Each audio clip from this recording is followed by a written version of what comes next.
आज आपण या ठिकाणी जे हिस्ट्रीचे जे IMP क्वेश्चन्स आहेत ते आपण या ठिकाणी घेणार आहोत. आणि असंच मी तुम्हाला डेली 10-10, 12-12 IMP क्वेश्चन्स प्रत्येक टॉपिकचे त्या ठिकाणी मी तुम्हाला देत जाईल. तर ही PDF जी आहे ती तुम्हाला लिहायची पण आहे आणि हे क्वेश्चन्स असे असणार आहेत की दर दुसऱ्या तिसऱ्या एक्झामला हे क्वेश्चन्स रिपीट होतात. हे फार इम्पॉर्टंट क्वेश्चन्स आहेत. एक विद्यार्थ्याचं मला कमेंट आली त्याने सांगितलं तर सर हिस्ट्री जॉग्राफी सायन्स तर भरपूर आहे, वाचायला नेमकं काय वाचायचं समजत नाही. तर असं काही IMP द्या की जेणेकरून हे क्वेश्चन्स आम्ही पाठ जर केले तर आम्हाला एक चांगला स्कोर तयार होण्याची तर संभावना आहे. मग मी त्या ठिकाणी बघितले की कोणते क्वेश्चन्स वारंवार प्रत्येक एक्झामला रिपीट होत आहेत आणि ते क्वेश्चन्स आपण इथे 10-10 खूप जास्त नाही घेणार, खूप जास्त व्हिडिओ मोठा पण होऊ देणार नाही. तर 10-10, 12-12 क्वेश्चन्सची PDF मी तुम्हाला देत जाईल, ते तुम्हाला लिहून घ्यायचं आहे बरोबर. आणि बऱ्याच वेळेस काही ठिकाणी जोड्या लावणारे क्वेश्चन्स असतात की सर आम्हाला समजत नाही की तो उत्तर कसं शोधायचं, एवढा मोठा प्रश्न राहतो. तर ते पण मी तुम्हाला सांगेल की उत्तर कसे शोधायचे. तर बघा आपल्याला या ठिकाणी एक क्वेश्चन दिसतो आपल्याला पहिला, तर जोड्या लावण्यासाठी आलेला आहे क्वेश्चन. कशासाठी आहे? जोड्या लावण्यासाठी. आता मला सांगा इथं यादी क्रमांक 1 दिले आणि यादी क्रमांक 2 दिले. याच्यामध्ये कोणते नाव तुम्हाला नेहमी तुम्ही ऐकलेले आहेत की जे तुम्हाला हे नाव सर आम्ही ऐकलेत, कोणते तरी नाव सांगा बरं याच्यात. आदिलशाही आणि निजामशाही, कुतुबशाही पण. तर आदिलशाही निजामशाही हे नाव तुम्ही नेहमी ऐकतात. तर एक गोष्ट लक्षात ठेवायची, अ मध्ये नव्हता. आलं का लक्षामध्ये?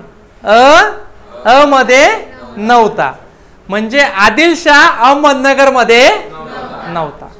आलं का लक्षात? अ मध्ये नव्हता. मग जर आदिलशाह अहमदनगर मध्ये नव्हता तो कुठं होता? तो विजापूर मध्ये होता. आलं का लक्षामध्ये? म्हणजे आदिलशाह कुठं होता? विजापूर मध्ये होता. बघा आदिलशाह कुठं होता? विजापूर मध्ये. याचा अर्थ अ साठीची जोडी आहे. कशासाठी? अ साठी. ती कोणती आली? 3 नंबर.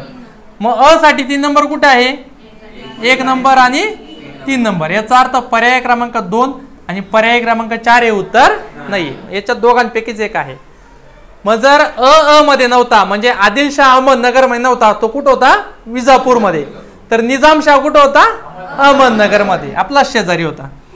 तर निजामशाह कुठं आला? मग अहमदनगर मध्ये. तर याचा अर्थ ब साठी म्हणजे निजामशाहसाठी काय आहे? 4. मग 4 कुठे आहे? ब साठी. तर 4 आहे का? नाही, 5 आहे. इथं 4 आहे का? हो आहे. याचा अर्थ तुमचं हे उत्तर आहे. आलं का लक्षामध्ये? म्हणजे खूप जास्त मेहनत न घेता तुम्ही या ठिकाणी उत्तर शोधलं. तुमच्यासाठी मी काय केलंय, PDF मध्ये एक पेज एक्स्ट्रा वाढवलेत आणि त्या ठिकाणी तुम्हाला प्रॉपर उत्तर त्याचे दिलेले पण आहे. त्या पेजच्या नेक्स्ट पेजला तुम्हाला प्रॉपर उत्तर पण भेटतील या ठिकाणी. आता हे काय होतं नेमकं आपल्याला थोडं बघायचंय. तर बघा आदिलशाह कुठला होता? विजापूरचा. निजामशाह होता अहमदनगर. इमादशाही होती बेरारची. कुतुबशाही होती गोळकोंडाची आणि बरीदशाही होती बिदरची. बरीद बिदर. तर याच्यावरून पण तुम्हाला समजेल. आलं का लक्षामध्ये? मग आता हे नेमकं काय होतं हे आपल्याला समजणं गरजेचं आहे. तर एक बहमनी साम्राज्य होतं. त्या बहमनी साम्राज्याचे 5 मोठे तुकडे पडलेले होते साऊथ इंडियामध्ये. कुठं? साऊथ इंडियामध्ये. मग ते 5 तुकडे कोणते कोणते होते? तर एक होतं अहमदनगर, एक होतं बिदर, येतं लक्षामध्ये बिरार सॉरी, एक होतं बिदर, गोलकोंडा, बिजापूर आणि एक होतं विजयनगर. आलं लक्षामध्ये? तर हे सगळे ते मोठे मोठे साम्राज्य होते. हे साम्राज्य तयार कसे आले तर त्याची पण माहिती इथे दिलेली बघा.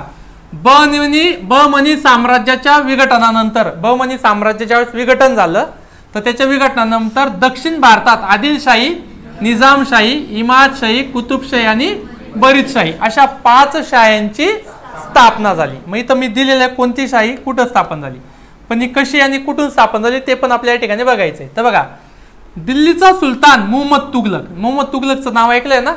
तर मोहम्मद तुगलकच्या कारकिर्दीमध्ये दक्षिणेमध्ये उठाव झाले. त्यातून विजयनगर आणि बहमनी हे 2 प्रबळ राज्य तयार झाले. मोहम्मद तुगलक जो होता तो होता उत्तरेकडे म्हणजे दिल्ली, UP, बिहार इकडे त्याचं राज्य होतं. आणि त्या टायमामध्ये कुठं? दक्षिण भारतामध्ये काय झाले? उठाव झाले. आणि त्या उठावामध्ये 2 मोठे साम्राज्य तयार झाले. कोणते कोणते? विजयनगर आणि बहमनी साम्राज्य. आलं लक्षामध्ये?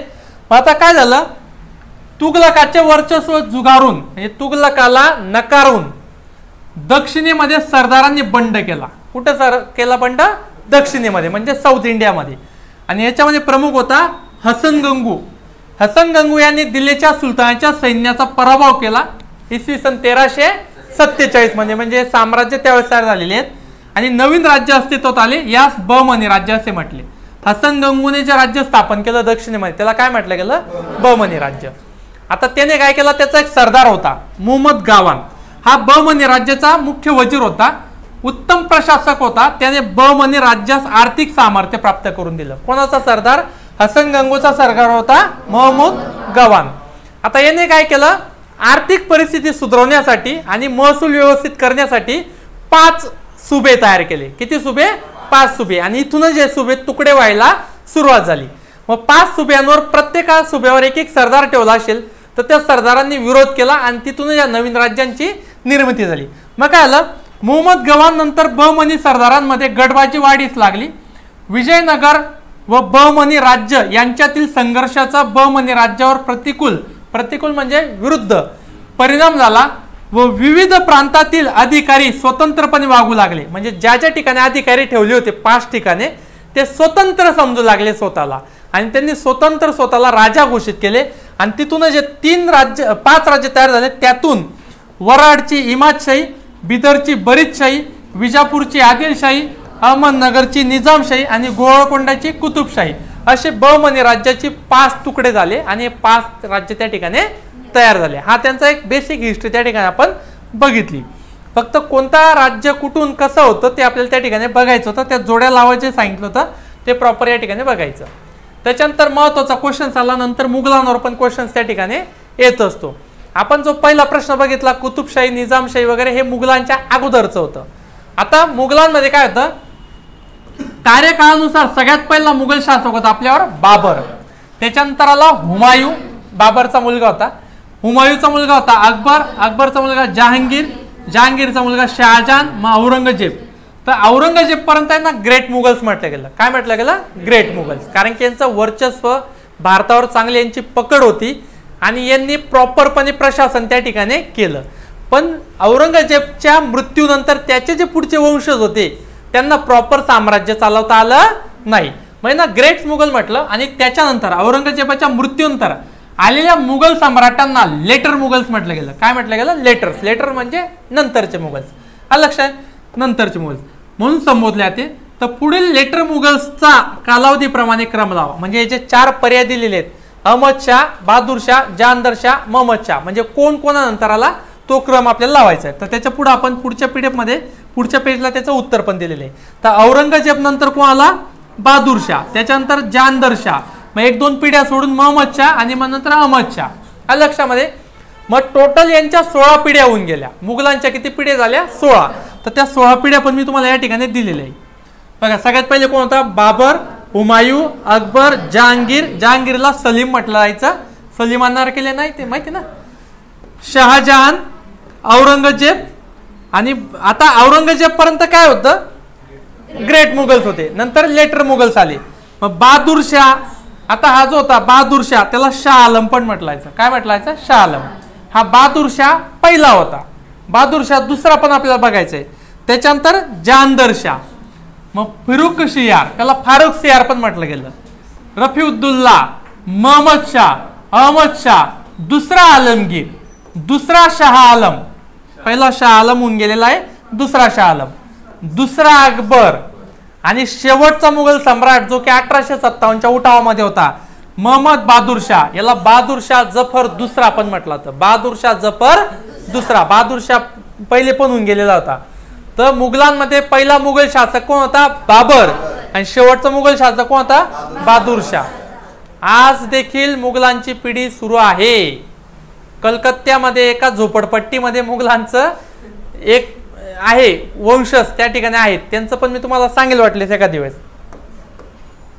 काय झालं? 1857च्या उठावामध्ये बहादूर शाह जफरने जेव्हा उठावकर्त्यांना सपोर्ट केला तर 1857चा उठाव मावळल्यानंतर ईस्ट इंडिया कंपनीने बहादूर शाह जफरला रंगूनला पाठवून दिलं. रंगून म्हणजे आजचं म्यानमार, त्यालाच ब्रह्मदेश पण म्हणतात. आणि त्याच्या 3 मुलांची हत्या करण्यात आली. मग बहादूर शाह जफर दुसरा कुठे गेला? रंगूनला. तिथं त्याची समाधी पण स्थापित करण्यात आलेली आहे. परंतु रंगूनमध्ये तो तिथल्या लोकांचा फेवरेट होऊन गेला. आलं का लक्षामध्ये? कारण की त्याने 1857च्या उठावामध्ये भाग घेतला होता म्हणून. आणि रंगूनच्या राजाला पाठवून दिलं होतं भारतामध्ये. कुठं पाठवलं होतं? भारतात. रंगूनच्या राजाला भारतात आणि भारताच्या मुघलाला रंगूनमध्ये पाठवलं. पण त्याच्यानंतर मग आता या मुघलांच्या एक वाईफ नसायची, भरपूर साऱ्या बायका असायच्या. तर त्यांच्या बायकांमधून त्यांची काही पिढी पुढे चालत गेली आणि आता कोलकात्यामध्ये एक झोपडपट्टी आहे. त्या झोपडपट्टीमध्ये त्या मुघलांचा वंशच त्या ठिकाणी राहतोय. काय झालं? 1506 ते 1530. बरं, आपण बघूया, त्याचं करेक्शन करूया. आता इसवी सन 1857च्या उठावानंतर कोणत्या तारखेस भारताची सत्ता इंग्लंडच्या राणीकडे हस्तांतरित केली? पहिले कोण होतं? East India company. East India company होती पहिली. 1857च्या उठावानंतर राणीच्या हातात कारभार आला. कोणाच्या हातामध्ये? राणीच्या हातामध्ये. मग ते कोणत्या तारखेला आला? तर आता एक गोष्ट लक्षात ठेवायची, उठाव कधी झाला होता? 1857ला. म्हणजे जो कारभार हातात आला असेल तो 1858ला आला असेल, 59ला तर नाही. मग इथं 59चा जो पर्याय आहे आणि 1857 मध्ये तर आलेलाच नाही. 59 आणि 57चा पर्याय काय केला? बाद केला. तर राणीच्या हातात कारभार आलेला आहे 1 नोव्हेंबर 1858ला. आलं का लक्षामध्ये? मग इथं मी पुढच्या पीडीएफला लगेच मला उत्तर पण दाखवलेलं आहे इथं, तर ते लिहायचं सगळं. तर बघा, राणीचा जाहीरनामा आला. तर राणीचा जाहीरनामा का आला? 1857चा उठाव झाला आणि उठाव झाल्यानंतर मग राणीचा जाहीरनामा आला. त्या जाहीरनाम्यामध्ये ईस्ट इंडिया कंपनी संपुष्टात आली आणि राणीच्या हातामध्ये कारभार आला. तर मग राणीचा जाहीरनाम्यानुसार हिंदुस्थानचा कारभार ईस्ट इंडिया कंपनीकडून इंग्लंडच्या राणीकडे म्हणजे ब्रिटिश शासनाकडे गेला. इंग्लंडच्या व्हिक्टोरिया राणीने 1857च्या उठावाच्या वेळेस इंग्लंडमध्ये राणी होती ती कोणती होती? व्हिक्टोरिया राणीने काढलेला हा जाहीरनामा 1 नोव्हेंबर 1858 रोजी अलाहाबादच्या दरबारामध्ये लॉर्ड कॅनिंगने वाचून दाखवला. कोणी वाचला? Lord Canning. लॉर्ड कॅनिंग हा 1857च्या उठावामध्ये होता आणि डलोजी नंतर लॉर्ड कॅनिंग आला आणि लॉर्ड कॅनिंग हा शेवटचा भारताचा गव्हर्नर जनरल आणि पहिला भारताचा व्हॉइसरॉय. आला का लक्षामध्ये? मग गव्हर्नर जनरल यास राजाचा प्रतिनिधी म्हणून व्हॉइसरॉय हा किताब दिला. म्हणजे गव्हर्नर जनरल हे पद रद्द झालं 1857च्या उठावामध्ये. मग राणीच्या जाहीरनाम्यानुसार गव्हर्नर जनरल हे पद रद्द करण्यात आलं आणि त्याच्याऐवजी काय तयार झाला? व्हॉइसरॉय. मग ज्यावेळेस उठाव झाला त्यावेळेस गव्हर्नर जनरल कोण होता? कॅनिंग. आणि गव्हर्नर जनरल हे पद रद्द झाल्यामुळे शेवटचा गव्हर्नर जनरल कोण होता? कॅनिंग.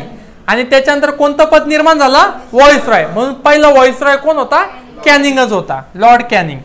मग भारताचा शेवटचा गव्हर्नर जनरल लॉर्ड कॅनिंग आणि भारताचा पहिला व्हॉइसरॉय लॉर्ड कॅनिंगच होता. मग 1857च्या उठावास काय कारणीभूत होते? म्हणजे कोणत्या कोणत्या गोष्टी कारणीभूत होते? तर डलहौसीचे आक्रमक धोरण होते. सामाजिक व धार्मिक जीवनातील हस्तक्षेप तो पण होता. म्हणजे ईस्ट इंडिया कंपनी सतीप्रथा, विधवा पुनर्विवाह या ज्या प्रथा सुरू केल्या होत्या तर तो पण सामाजिक आणि धार्मिक हस्तक्षेप ते पण कारण होतं 1857च्या उठावाला. सैनिकातील असंतोष हो ते पण कारण होतंच. आणि कंपनी काळातील राज्य विस्तार, तर हे चारही कारण होते 1857च्या उठावाला. अजून पण भरपूर कारण होते म्हणून आपलं उत्तर काय आलं? अ ब क ड. इथं दिलेलं आहे अ ब क ड. आता 1857 वर मी पूर्ण एक चॅप्टर घेतलेलं आहे तर आपल्या ऍप्लिकेशन मध्ये रेकॉर्ड झालंय ते तुम्हाला त्या ठिकाणी बघायचं आहे. आणि खास करून हिस्ट्रीमध्ये 1857 वरच भरपूर क्वेश्चन्स विचारण्यात येतात. 1857च्या उठावाचे तत्कालीन कारण काय होतं? म्हणजे बघा कारण तर भरपूर होते, आलं का लक्षामध्ये, परंतु त्याला ठिणगी द्यायचं कारण काय ठरलं होतं? तर गायीची व डुकराची चरबी लावलेल्या काडतुसांचा उपयोग होता. तर हे कारण त्या ठिकाणी 1857च्या उठावामध्ये ठरलं होतं. 1857च्या उठावाचे तत्कालीन कारण होते गायीची व डुकराची चरबी लावलेल्या काडतुसांचा उपयोग. 1857च्या उठावानंतर भारताचा कारभार चालवण्यासाठी कोणत्या पदाची निर्मिती करण्यात आली? तर secretary of state for India या पदाची निर्मिती करण्यात आली. यालाच म्हणण्यात आलं भारत सचिव. भारत सचिव म्हणजे हा जो भारत सचिव असायचा तो कुठं असायचा माहितीये? ब्रिटनला. कुठं असायचा? ब्रिटनला. काय व्हायचं? व्हॉइसरॉय होता राणीचा प्रतिनिधी, व्हॉइसरॉय राणीचा प्रतिनिधी कुठं असायचा? तो भारतात. आणि व्हॉइसरॉय रिपोर्ट करायचा भारत सचिवला. कोणाला? भारत सचिवला, म्हणजे सेक्रेटरी ऑफ स्टेट फॉर इंडियाला रिपोर्ट करायचा. तो कुठं राहायचा? ब्रिटनला. आणि हा जाऊन रिपोर्ट करायचा राणीला. आलं का लक्षामध्ये? म्हणजे असं म्हणा हरकत नाही, राणीचा भारतात प्रतिनिधी होता व्हॉइसरॉय आणि ब्रिटनमध्ये प्रतिनिधी होता भारत सचिव. ते जे मी तुम्हाला उत्तर पण दिलेलं आहे. भारतातील रेल्वे म्हणजे ब्रिटिशांसाठी दुधारू दुभती गाय होती असे पुढीलपैकी कोणी म्हटले होते? कारण की जसं दुभती गाय जे ते दूध देते त्याच्यातून उत्पन्न येतं, तसं रेल्वे म्हणजे उत्पन्नाचा एक सोर्स होता. कोणासाठी? ईस्ट इंडिया कंपनीसाठी. असं वक्तव्य केलं होतं दादाभाई नौरोजी यांनी. कोणी केलं होतं? दादाभाई नौरोजी. इथं दिलेलं उत्तर बघा. तर थोडं रेल्वेबद्दल आपण या ठिकाणी बघूया. भारताची पहिली रेल्वे धावली 16 एप्रिल 1853 रोजी. कुठून? बोरीबंदर ते ठाणे. काही ठिकाणी इथं मुंबई पण म्हटलेलं आहे. तर बोरीबंदर हे मुंबईमध्येच एक ठिकाण आहे. दरम्यान धावली. या मार्गाची लांबी सुमारे 34 किलोमीटर होती. किती किलोमीटर? 34 किलोमीटर. पहिली रेल्वे धावली तेव्हा गव्हर्नर होता लॉर्ड डलहौसी. कोण होता? Lord Dalhousie. लॉर्ड डलहौसीने तार यंत्रणा, पोस्ट खातं, बांधकाम खातं, PWD आणि रेल्वे पण त्याने आणली होती. डलहौसीचा भारतातील कार्यकाळ होता 1848 ते 1856. जवळजवळ 8 वर्ष, म्हणजे भरपूर कालावधी त्याने डलहौसीने भारतात ठेवला होता. आणि डलहौसी नंतर आला होता मग लॉर्ड कॅनिंग. आता काय झालं? डलहौसीने भारतामध्ये जेवढं काम केलं त्याच्यामुळे सगळे असंतोष होते, नाराज होते. आणि लॉर्ड कॅनिंग आला त्यावेळेस त्याला ऍक्च्युली कारतूस प्रकरणामुळे उठावाला ठिणगी भेटली. लक्षामध्ये. म्हणजे हा सगळा गव्हर्नर म्हणजे 1857 उठाव होण्यास कारणीभूत होता डलहौसी, पण त्याचं भोगाव कोणाला लागला? कॅनिंगला. सती प्रथा बंद होण्यासाठी ब्रिटिश पार्लिमेंटकडे एक अर्ज केला गेला. त्यावर हिंदू लोकांच्या वतीने राजाराम मोहन राय आणि खालीलपैकी कोणत्या व्यक्तीने सही केली होती? तर कोण? नाही. सती प्रथा बंद करण्यासाठी भारतामध्ये 2 प्रमुख व्यक्तींनी महत्वाची भूमिका निभावली. एक राजाराम मोहन राय आणि एक होते नाना शंकर शेठ. कोण होते? नाना शंकर शेठ. आणि त्यांनाच म्हटलं तर जगन्नाथ शंकर शेठ. तर हे होते मुंबईचे शिल्पकार. तर यांनी महाराष्ट्रातून सतीप्रथा बंद करण्यासाठी भरपूर काही कामं केले आहेत आणि म्हणून आपलं उत्तर काय आलं? फक्त ब. आता सतीप्रथा माहितीच आहे तुम्हाला सगळ्यांना की सतीप्रथा काय. तर हा जो अर्ज जो पाठवण्यात आलेला होता ब्रिटिश पार्लिमेंटमध्ये, तो पाठवला होता अर्ज 18 जून 1823 ला. सतीप्रथा बंद होण्यासाठी ब्रिटिश पार्लिमेंटकडे एक अर्ज 18 जून 1823 ला पाठवण्यात आला होता. आणि त्याच्यावर स्वाक्षरी कोणी केली होती? राजाराम मोहन राय आणि जगन्नाथ शंकर शेठ. त्यांना नाना शंकर शेठ म्हटलं तर मुंबईचे शिल्पकार. आता बघा, सतीप्रथा बंद करण्यासाठी भारतात राजाराम मोहन राय यांनी आणि महाराष्ट्रात मुंबईचे शिल्पकार जगन्नाथ शंकर शेठ यांनी प्रयत्न केले. लॉर्ड विल्यम बेंटिकच्या काळामध्ये 4 डिसेंबर 1829 साली सतीप्रथा बंद झाली. कधी? 1829. 4 डिसेंबर 1829 ला सतीप्रथा बंदी कायदा आला. 1943 बघा सतीप्रथा बंदी कायदा आला, पण तरी सती जाणाऱ्या घटना घडतच होत्या. 1943 ते 1987 पर्यंत, म्हणजे इथून 30-35 वर्षापूर्वी पर्यंत भारतामध्ये 30 घटना घडल्या सतीप्रथाच्या. ईस्ट इंडिया कंपनी चालली गेली, ब्रिटिश पण येऊन चालले गेले, नवा भारत सुरून गेला, भारताला स्वातंत्र्य पण मिळालं, तरी देखील सतीच्या घटना होतच होत्या. सतीप्रथेची शेवटची घटना 4 सप्टेंबर 1987 ला झाली, म्हणजे 30-35 वर्षापूर्वी. राजस्थान वगैरे असे काही जे भाग आहेत, ही जी घटना घडली कुठे घडली होती? राजस्थानमध्ये. ही शेवटची घटना घडलेली आतापर्यंतची. तर राजस्थानमध्ये एक 16 वर्षाची वधू जी आहे ती सती म्हणून त्या ठिकाणी गेली. स्त्रियांच्या संघटनेच्या दृष्टीने 1904 मध्ये रमाबाई रानडे यांच्या अध्यक्षतेखाली कुठल्या परिषदेचे आयोजन करण्यात आले होते? त्याचा राईट आन्सर आहे अखिल भारतीय महिला परिषदचं आयोजन करण्यात आलं. कोणाच्या नेतृत्वाखाली? रमाबाई रानडे यांच्या नेतृत्वाखाली. रमाबाई रानडे यांचे पती न्यायमूर्ती महादेव गोविंद रानडे हे होते. हे पुणेमध्ये उपन्यायाधीश होते. आलं का लक्षामध्ये? रमाबाई रानडे यांनी हिंदू लेडीज सोशल क्लबची स्थापना केली मुंबईमध्ये. सेवा सदन स्थापन केलं पुण्यामध्ये. हुजूर पागा शाळा स्थापन केली पुण्यामध्ये. आर्य महिला समाज स्थापन केलं मुंबईमध्ये. आलं लक्षामध्ये. भारतातील पहिले वृत्तपत्र कोणते होते? भारतातील पहिले वृत्तपत्र सांगा बरं, सांगता येईल का? बेंगॉल गॅजेट होतं. कोणतं होतं? बेंगॉल गॅजेट होतं. भारतातील पहिलं वृत्तपत्र होतं. आता बेंगॉल गॅजेट सुरू झालं होतं 29 जानेवारी 1780 ला. 3 वर्ष चालले, त्याच्यानंतर हे बंद पडलं. 30 मार्च 1782 ला हे वृत्तपत्र काय झालं? बंद पडलं. तर बेंगॉल गॅजेट भारतातील पहिले वृत्तपत्र 29 जानेवारी 1780 मध्ये बेंगॉल गॅजेट नावाने सुरू झालं. आणि हे सुरू केलं होतं जेम्स ऑगस्टस हिकी या व्यक्तीने सुरू केलं होतं. या वृत्तपत्रामध्ये वॉरेन हेस्टिंग्सच्या प्रशासनात, आता हा पण लक्षात घ्या, बेंगॉल गॅजेट सुरू झाला तेव्हा भारताचा गव्हर्नर कोण होता? वॉरेन हेस्टिंग्सच्या प्रशासनात झालेली भ्रष्टाचारी आलोचना केली जायची. म्हणजे ब्रिटिश सरकार किंवा ईस्ट इंडिया कंपनीच्या विरोधात या गोष्टी छापलायच्या. त्यावेळेस ब्रिटिश सरकार नव्हतं, ईस्ट इंडिया कंपनी होती. ईस्ट इंडिया कंपनीने या वृत्तपत्राचे प्रिंटिंग प्रेस जप्त करून घेतले होते आणि या वृत्तपत्रावर मानहानीचा दावा टाकून जेम्स ऑगस्टस हिकीला जेलमध्ये टाकण्यात आले होते. मग त्याने काय केलं होतं? ईस्ट इंडिया कंपनीचं जे धोरण होतं, भ्रष्टाचारी धोरण, लाच खाऊ अधिकारी, त्याच्यानंतर यांनी कशा जमिनी बळकावल्या, शेतकऱ्यांवर कसा अन्याय केला, हे सगळं जे छापलायचं ते कसं छापलायचं? बेंगॉल गॅजेटमध्ये. आणि म्हणून 3 वर्षांतर तो पेपर बंद झाला आणि त्याच्याऐवजी सुरू झाला इंडियन गॅजेट. काय सुरू झाला? Indian gadget. इंडियन गॅजेटचं उलट होतं.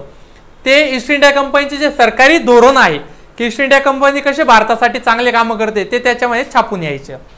आणि हे जे होते हे साप्ताहिक होते. हा बेंगॉल गॅजेट हा जो पेपर होता हा दर शनिवारी छापला जायचा आणि मग पुढच्या शनिवारी, म्हणून काय होता? तो साप्ताहिक होता. आलं लक्षात. परंतु महाराष्ट्रामध्ये जो पहिला वर्तमानपत्र होतं ते कोण होतं? दर्पण. दर्पण हे महाराष्ट्रातील पहिले वृत्तपत्र होते. याची सुरुवात 6 जानेवारी 1832 रोजी बाळशास्त्री जांभेकर यांनी केली. आणि म्हणून महाराष्ट्रासाठी 6 जानेवारी हा कोणता दिन साजरा केला जातो? मराठी पत्रकार दिन म्हणून साजरा केला जातो. अशा पद्धतीने आपण जे महत्वाचे क्वेश्चन्स आहेत ते कव्हर केले. थेंबे थेंबे तळे साचले असे छोटे छोटे आणि महत्वाचे प्रश्न 10-10, 12-12 प्रश्न मी तुम्हाला देईल. उद्या येताना हे सगळं लिहून यायचं. मी तुमच्या वया चेक करेल. आलं लक्षामध्ये. थँक्यू.